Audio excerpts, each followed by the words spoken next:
السلام علیکم ناظرین، ایک پل کی نصیحت میں آپ لوگوں کا ویلکم کرتی ہوں۔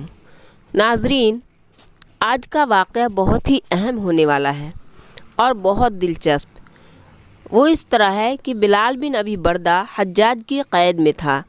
دستور یہ تھا کہ جو کوئی قید خانے میں مر جاتا اس کے بارے میں حجاج کو خبر دی جاتی اور یوں حجاج بن یوسف کے حکم سے اس کی لاش اس کے گھر والوں تک پہنچائی جاتی۔ بلال بن ابی بردہ نے جیلر کے سامنے یہ تجویز رکھی کہ تم مجھ سے 10,000 بطور رشوت لے لو اور میرا نام نکال کر حجاج کے سامنے پیش کر دو کہ یہ قیدی انتقال کر گیا ہے۔ چنانچہ جیلر نے مفاہمت کے بعد بلال کا نام مردوں کی فہرست میں شامل کر کے حجاج کے سامنے پیش کیا۔ حجاج نے جب اس قیدی کا نام دیکھا تو کہا، ایسا قیدی اس وقت تک نہیں نکالا جا سکتا جب تک میں اسے دیکھ نہ لوں، اس کی لاش میرے پاس لاؤ۔ جیلر واپس بلال کے پاس گیا اور کہا، تم کو جو وصیت کرنی ہے کر لو۔ بلال نے پوچھا، کیا خبر ہے؟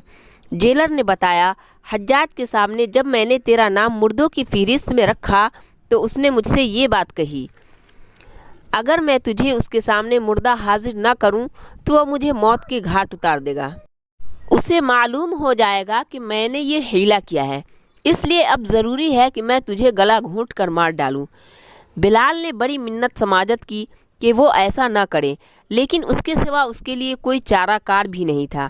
چنانچہ جیلر نے اس کا گلا گھونٹ کر اسے مار ڈالا اور پھر اسے حجاج کے سامنے پیش کیا۔ حجاج نے جب قیدی کو مردہ دیکھا تو اسے اس کے گھر والوں کے حوالے کر دیا اور اس کے بعد یہ بات لوگوں کی زبان زد عام ہو گئی۔ بلال نے 10,000 درہم میں اپنی موت خود خریدی اور ہیرا سازی خود اس کی طرف لوٹ گئی۔ ناظرین، کبھی کبھی زیادہ چالاکی اور زیادہ ہوشیاری خود انسان کے گلے پڑ جاتا ہے، جیسا کہ اس قیدی کے ساتھ ہوا۔ اللہ حافظ۔